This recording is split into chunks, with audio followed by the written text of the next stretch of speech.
نسلیں بدل گئیں اور شاید ہمیں بھی اپنی سوچ بدلنی ہوگی۔ یہ میری ذاتی زندگی کا تجربہ ہے، ضروری نہیں کہ ہر خاندان کی کہانی بھی یہی ہو۔ جب میری شادی 1999 میں ہوئی تو میری ایک خواہش تھی کہ میں الگ گھر میں رہوں۔ اس وقت شاید میں خود بھی پوری طرح نہیں سمجھتا تھا کہ میرے دل میں یہ احساس کیوں تھا، لیکن آج تقریباً 27 سال بعد اس کی بہت سی وجوہات سمجھ آ چکی ہیں۔ ہم اس نسل سے تعلق رکھتے ہیں جو پاکستان کے مشترکہ خاندانی نظام میں پلی بڑھی، خاص طور پر متوسط طبقے میں اولاد صرف اولاد نہیں ہوتی بلکہ والدین کا سہارا بھی ہوتی ہے۔ نوکری لگتی تو تنخواہ والدین کے ہاتھ میں دی جاتی، گھر کے اخراجات، بہن بھائیوں کی تعلیم، شادی بیاہ، سب کچھ ایک ہی نظام کے تحت چلتا تھا۔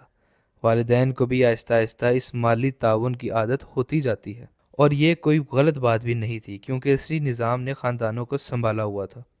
لیکن پھر شادی ہوتی تھی، شادی کے بعد ایک نئی ذمہ داری آتی تھی، نئی ترجیحات بنتی تھیں اور فطری طور پر مالی تقسیم بھی بدلنے لگتی تھی۔ بعض والدین کو یہ محسوس ہوتا تھا کہ اب بیٹا ان کے ہاتھ سے نکل رہا ہے یا آئندہ ان کی مالی مدد کم ہو جائے گی۔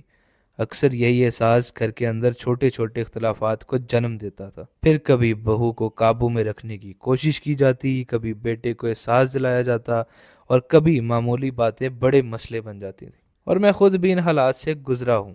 میں گھر کا بڑا بیٹا تھا۔ شادی سے پہلے میری آمدنی کا تقریباً 80% حصہ والدین کے پاس جاتا تھا۔ اسی وقت یہی ہمارا کلچر تھا اور میں نے خوشی سے یہ ذمہ داری نبھائی بھی۔ لیکن شادی کے بعد جب ذمہ داریاں تقسیم ہوئیں تو حالات بدلنے لگے اور بالآخر علیحدہ رہنے کا فیصلہ کرنا پڑا۔ سچ کہوں تو اس فیصلے کو اس وقت ایسے لیا گیا جیسے کوئی بڑا جرم ہو۔ سماجی ناراضگیاں، رشتوں میں دوریاں، غلط فہمیاں، یہ سب کچھ برسوں تک چلتا رہا۔ آج پیچھے مڑ کر دیکھتا ہوں تو محسوس ہوتا ہے کہ شاید مسئلہ افراد میں نہیں تھا بلکہ دو مختلف سوچوں اور دو مختلف نظاموں کا ٹکراؤ تھا۔ پھر زندگی نے مجھے امریکہ لا کر ایک اور سبق دیا۔ میں نے اپنے بچوں کو یہ سب کچھ دینے کی کوشش کی جو مجھے اپنے بچپن میں نہیں ملا تھا۔ انہیں محبت دی، سہولتیں دی، اچھی تعلیم بھی دی، خریداری بھی کبھی تنگی محسوس نہیں ہونے دی، حتیٰ کہ جہاں ممکن ہوا انہیں طالب علم قرض لینے سے بھی بچایا۔ اکثر کہا کہ جب ہم موجود ہیں تو تم کیوں قرض لو؟ شاید ہم نے انہیں بہت زیادہ آسان زندگی دے دی۔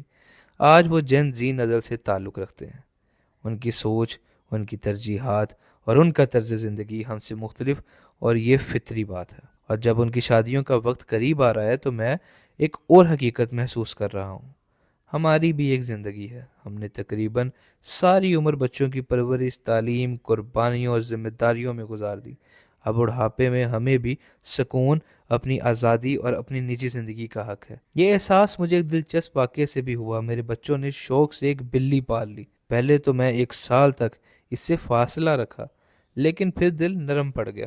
اب بچے صبح کالج یا نوکری پر چلے جاتے ہیں اور بلی کی ساری ذمہ داری میرے اوپر اور میری اہلیہ پر آ جاتی ہے۔ تب میں نے سوچا کہ اگر صرف ایک پالتو جانور اتنے ذمہ داری لے آتا ہے تو کل شادیوں کے بعد اگر بچے بھی یہی سمجھے کہ ان کے بچوں کو روزانہ دیکھ بھال بھی دادا دادی کریں گے تو پھر ہماری زندگی کب شروع ہوگی؟ اسی لیے میں نے اپنے بچوں سے ایک بات بہت محبت سے کہی ہے: شادی ضرور کرو، لیکن اس وقت جب تم اپنے قدموں پر مکمل طور پر کھڑے ہو، اپنا گھر یا اپارٹمنٹ ہو اور اپنی ذمہ داریاں خود اٹھانے کے قابل ہو۔ ہمارا گھر ہمیشہ تمہارا رہے گا، لیکن مہمان کی حیثیت سے، محبت کے ساتھ۔ میرا یقین ہے کہ آج کے دور میں مضبوط رشتوں کا مطلب ایک ہی چھت کے نیچے رہنا نہیں، بلکہ الگ گھر میں رہتے ہوئے بھی ایک دوسرے کا احترام، محبت اور تعاون برقرار رکھنا ہے۔